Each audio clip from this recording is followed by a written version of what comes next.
Voice command. Say a command. Find place.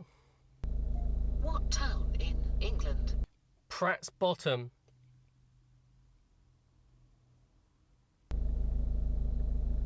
Did you say Pratt's Bottom? Oh yeah. Volume is at 70%. I bet it is. Would you like to begin navigation? Yes. Hello TubeU, I am Slyelessar. Just off to meet Will at Pratt's Bottom Village Hall for a camera fair, vintage camera fair. So it should be a laugh. Roundabout, take the first exit. And at the roundabout, I'm going to take the first exit, as you do at Pratt's Bottom. In 1 mile, enter the roundabout. I'll enter something. I thought as I'm in the car, I might as well do some frequently asked questions. One of the most popular questions I get a lot is around the music in my tracks. It's all made by me. Most of them are from a long time ago and they were just experimental stuff, but they're a bit cheesy, a bit kooky, but they actually work as backing tracks for videos, luckily. Yeah, so I mean, it's not something I have available on CD or anything like that. A few people have asked. It is on my SoundCloud. I don't know how many are not, I don't know how many are for download. At the roundabout, take the first exit. Some might be for download though, so it's possible you could download them. Yeah, so no, unfortunately I don't have a CD for that or for any of the tracks. Let's let someone in. Be a nice driver. Oh, another question I get asked a lot is, what camera do I use for making videos? Well, at the moment, I mean, it's changed quite a bit within the last few months, as you may have noticed, but the main one, I'm coming in a bit hot down here, but the main camera we use for recording at the moment is the Olympus EM1 Mark II.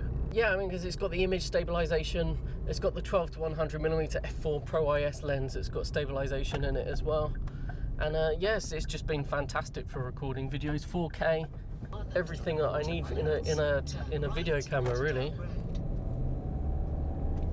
And now I'm just heading towards Keston from Pratt's Bottom.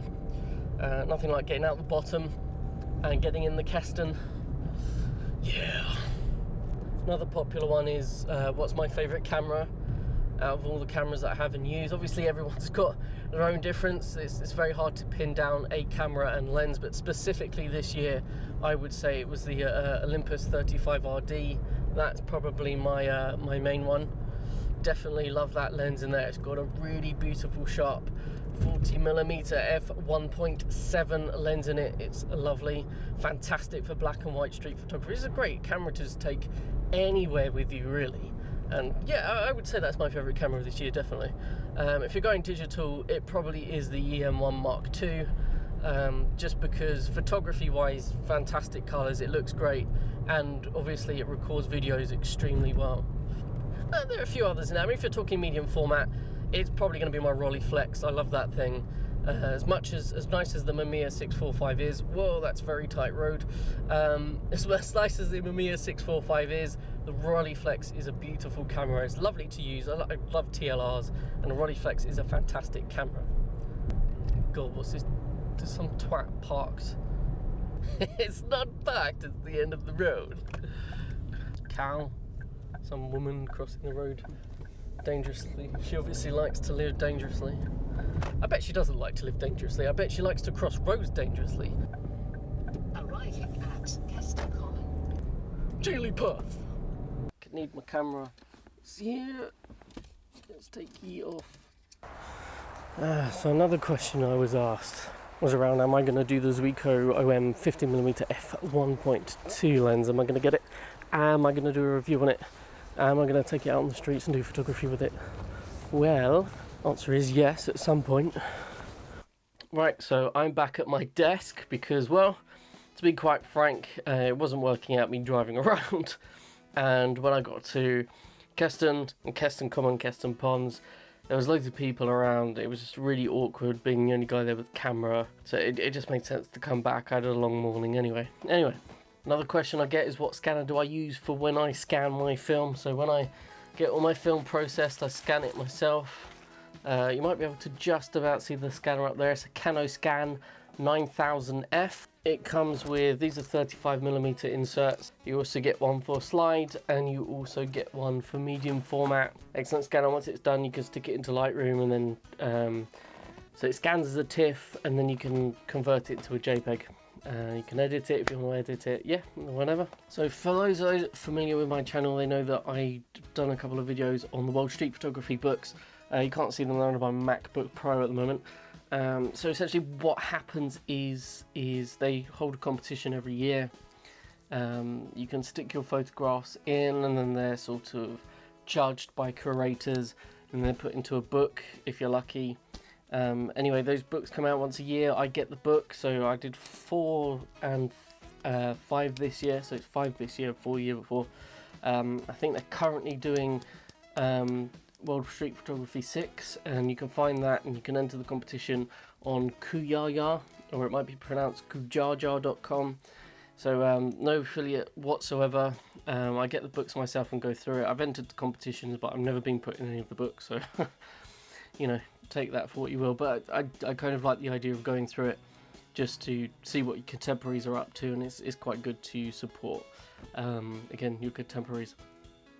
Another question I've got fairly recently was the Ricoh 28mm f2 video. There was a guy on their little Pikachu, you know, those bicycle things you can get, like a bicycle taxi. You sit in the back and the guy cycles you around town in London. And there's a video where a camera face turns, and I've gone to take a picture of this guy's Pikachu and his thing, and he comes off of his little bike thing and goes to hit me like that with his thing, and then he sort of realises I put my hand up, says whoa, stop. I think he realised that for some reason he thought we were to do with the BBC. Really strange. But yeah, I'm fine, he didn't hit me. He just went to go and do it. It's very rare you get anyone reacting like that in street photography. The fact that it was caught on film, or while we were filming even, is quite funny. I'm always going to stick stuff like that in.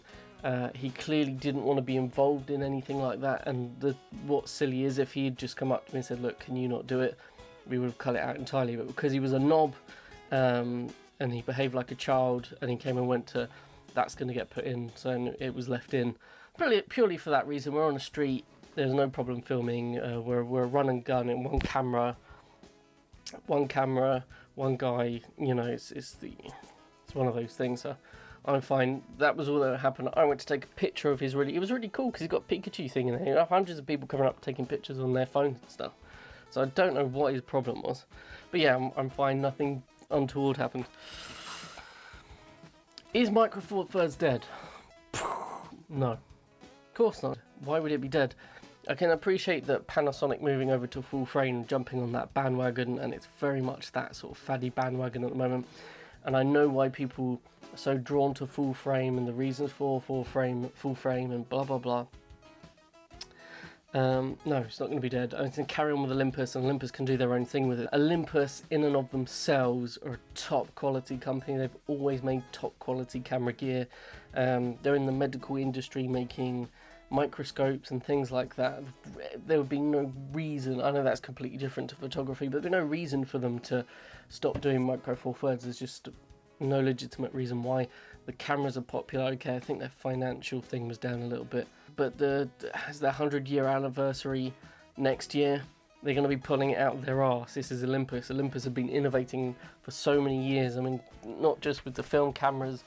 You can ignore the Leica, everything else behind the Leica is Olympus, tons of Olympus vintage film gear and up there. I'm not just generally being biased, I've avoided Micro Four Thirds for a long time for silly reasons and for silly things that people said, and then when I got Micro Four Thirds cameras I realised people were talking shit. No, I do not think Micro Four Thirds is dead. I'm not going to beat that with a dead stick. I think that's just coming from people within the industry that get money, that are selling you things. You know, just use what you feel is right. You know, I mean, eventually all mounts tend to, you know, digital evolves, mounts evolve, but at this point in time, the next few years, I can't see that happening. Not in the short run. Just ridiculous. Ricoh GR III finally been announced. I'm a little bit late to the party here. I think a lot of people were expecting me to come out and talk about it straight away as soon as Photokina, blah, blah, blah, blah. But yeah, there's been a lot of crap going on in my personal life, so I've not been able to do all that. But yeah, let's have a quick look at the specs. And it's going to have 24 megapixels. That's great. That's an improvement on the 16, and 16 was enough, but 24 is just the icing on the cake. I think that was for a lot of people, they weren't sure, and I think 24 people might make 24 people 24 megapixels will make a lot of people that were in about the 16 on the GR2 go over to jump and get the GR3 because apparently megapixels are that important. Image stabilization, 3-axis image stabilization, which is fantastic if it applies to the recording of the video as well as not just the photos. So we'll wait and see how that is, but sort of the image stabilization in the Olympus stuff is top notch. It's not going to be anywhere near as good as that. You're talking a little compact camera, and yeah, and it'll be their first time they're putting it in a but yeah, if they can make that work with video, you're talking a really cool little B-roll video or C-roll. Something is just like a little extra camera you got to record for dirty stuff if you need it. Dirty stuff. B-roll stuff. Face detection, blah blah blah. Focus, autofocus is improved. That's an important one because the autofocus was very slow in the GR2, and that's not why you get a GR2. You get a GR2 for the snap focus, which is quick. I mean, snap's called snap for a reason. But if the autofocus is improved, that's fantastic. The macro function they've increased. So the macro function has increased. So the macro function is one of the main functions that I've used on this camera that's been really handy. And it focuses in, the autofocus gets it, if that's 10, I would say that's about 6. Now that is really handy. That's a really cool feature. I'll be looking forward to that. It's a biggie. It really is a biggie. Yeah, so a huge improvement. I mean, ultimately, they've improved the things that need to be improved. So, not asked about Wi-Fi, stupid, shitty, gimmicky thing that they put in cameras. Not asked. Personally, touchscreens, not asked. Tilty, flippy screens are handy and great on cameras, but you're not really going to get, for what this is, I don't think you can improve it that much.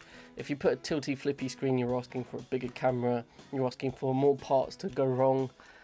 Leave it as it is. If you want tilty flippy, you can go get the Fuji one. Yeah, so I'm going to leave it there. Yeah, I've only had a few questions. I mean, I've answered some of those already to the people who've asked it, but I've had several people ask these very specific things, so it's made sense to just go on and be official and talk about it. Yeah, so I've been Slyelessar. Keep an eye out. Videos going to be coming again regularly very soon. Have a good one.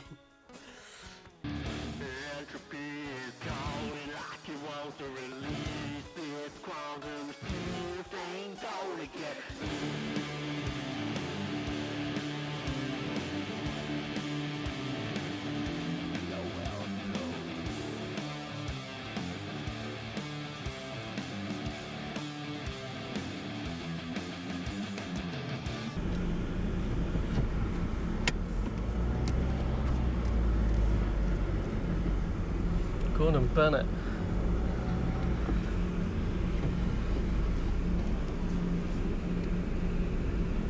Yeah. Oh shit.